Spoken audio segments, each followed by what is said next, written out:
যে কথাগুলি আপনাদের সামনে বলবো সেই কথাগুলি কিন্তু আমি কিন্তু আগেও বলেছি আপনাদের কাছে, ঠিক এই রকম না হলেও প্রায় এই রকম কাছাকাছি কিছু কথা আপনাদের বলেছি। কথাগুলি কি সেটা মন দিয়ে শুনুন। বাঙালিরা কিন্তু অত্যন্ত খাদ্যপ্রিয়, খেতে বাঙালিরা কিন্তু খুব ভালোবাসে। তাই বাঙালিদেরকে বলা হয় খেকো বাঙালি, অর্থাৎ খেতে পারে বা খেতে ভালোবাসে সেই রকম বাঙালি। এই যেমন অবাঙালিরা কিন্তু বলে, বেশ মজা করে বলে যে তোমাদের বাংলা ভাষাটা কিন্তু খুব মজার।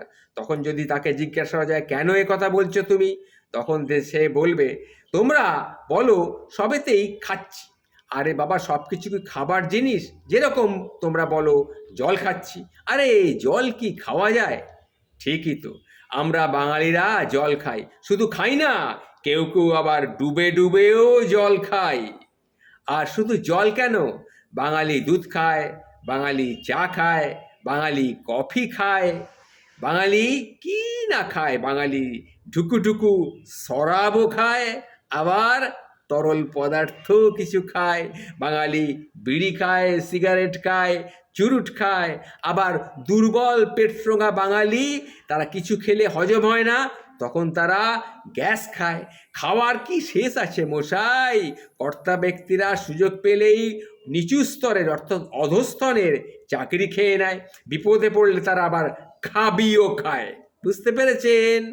সর্বভুক বলা হয় তাই বাঙালিকে। তবে বাঙালি কিন্তু নিশ্চিতভাবেই সর্বভুক বা বিচিত্রভুক হয়েই থাকে।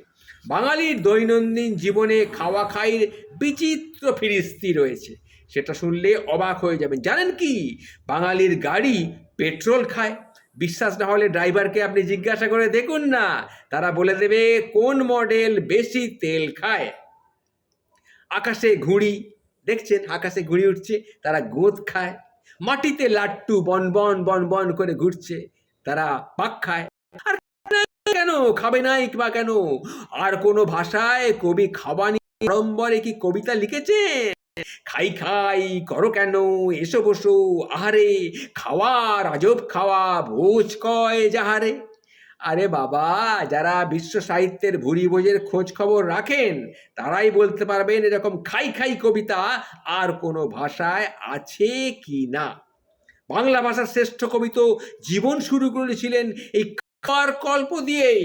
এরকম আমসত্ত্ব দুধে ফেলি তাহাতে কদলি দলি, সন্দেশ মাখিয়া দিয়া তাতে হাপুস হুপুস শব্দে চারিদিক নিস্তব্ধ, পিঁপড়া কাঁদিয়া যায় পাতে। কি বলেছিলেন তো? সুতরাং এই বাঙালি পরের মুখে ঝাল খাবে, মাস্টারের কাছে কানমোলা খাবে, বন্ধুদের কাছে খাবে, এ আর আশ্চর্য কি? ভয়ে আবার থতমতুও খাবে, এতে আর আশ্চর্য কি?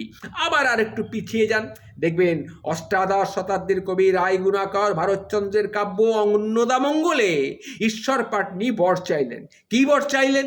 না, আমার সন্তান যেন থাকে দুধে ভাতে। বুঝতে পেরেছেন? সুতরাং খাওয়ার কোনো শেষ নেই, যেখানেই যাবেন বাঙালির শুধু খাওয়া আর খাওয়া। বর্ষার সময়ও সেই খাওয়ার চিন্তা। তাহলে এই বাঙালি ভুল করলে বকা খাবে না, আর ভালোবেসে একটা দু চুমু টুমু খাবে না, তা কি হতে পারে নাকি? ছেঁড়া চড়ি পড়ে হোঁচট খাবে না। আরও একটু পিছিয়ে যান, ১৬শ শতাব্দীতে কবিকঙ্কন মুকুন্দরাম চক্রবর্তীর চণ্ডীমঙ্গল কাব্যে দেখবেন বাঙালির দৈনন্দিন আমিষ নিরামিষ খাওয়ার কত ফিরিস্তি। কাব্যে দেখুন বাঙালির দৈনন্দিন কত রকম উদাহরণ রয়েছে। কয়েকটা উদাহরণ একটু চেকে চেকে দেখতে পারেন। যেমন নিম শিমের শুক্তো, কাঁঠালের বিচি দিয়ে নোটে শাকের তরকারি, ঘি আর জিরে দিয়ে পালং শাক, কুমড়ো বড়ি আর আলু দিয়ে রুই মাছের ঝোল। এর পরেও বাঙালি যদি আয়েশ করে একটু পায়েস আর একটু পিঠে যদি না খায় তাহলে কি হয় বলুন? মাঠে গিয়ে তারপরে খেয়ে দিয়ে যখন পেট ভরে গেল, তখন মাঠে গিয়ে আবার একটু হাওয়া খাওয়া, তারপরে আবার কাজ করা, কাজ করতে করতে হিমশিম খাওয়া, আবার পা পিছলে আছাড় খাওয়া। এতে আশ্চর্য হওয়ার আর কি আছে বলুন তো মশাই? বাংলাতেই জন্মেছেন শ্রেষ্ঠ ভোজগুণ রসিক কবি ঈশ্বরচন্দ্র গুপ্ত, যার রসবোধ আর রসনাবোধ দুটোই ছিল খুব সরস।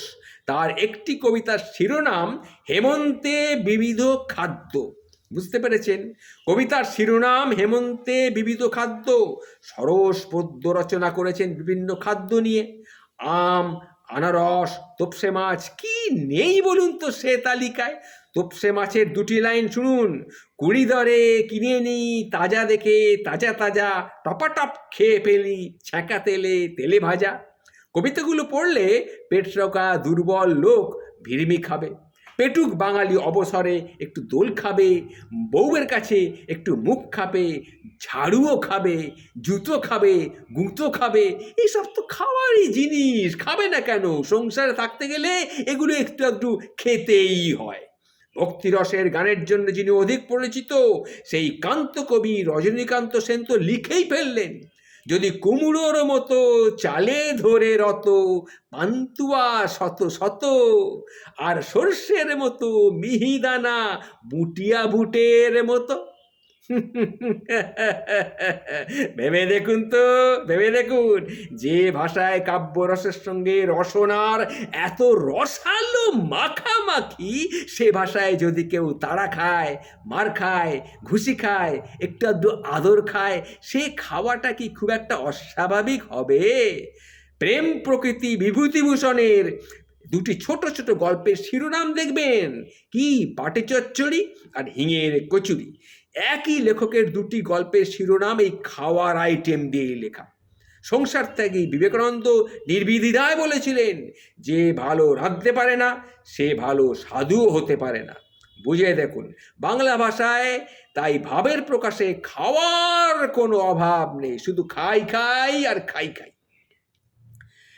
তেলে জলে মিশ খাওয়া, মাল খেয়ে ডাল খাওয়া, বোকা বনে ধোঁকা খাওয়া, খাওয়া নিয়ে একেবারে ঘোল খাওয়ার মতো অবস্থা মশাই, একেবারে ঘোল খাওয়ার মতো অবস্থা। অনেক দিন আগে এক বিদেশিনী মহিলার একটি লেখা পড়েছিলাম। তিনি মানুষের এই খাদ্যাভ্যাস নিয়ে বই লেখার জন্য বিভিন্ন দেশে ঘুরছিলেন।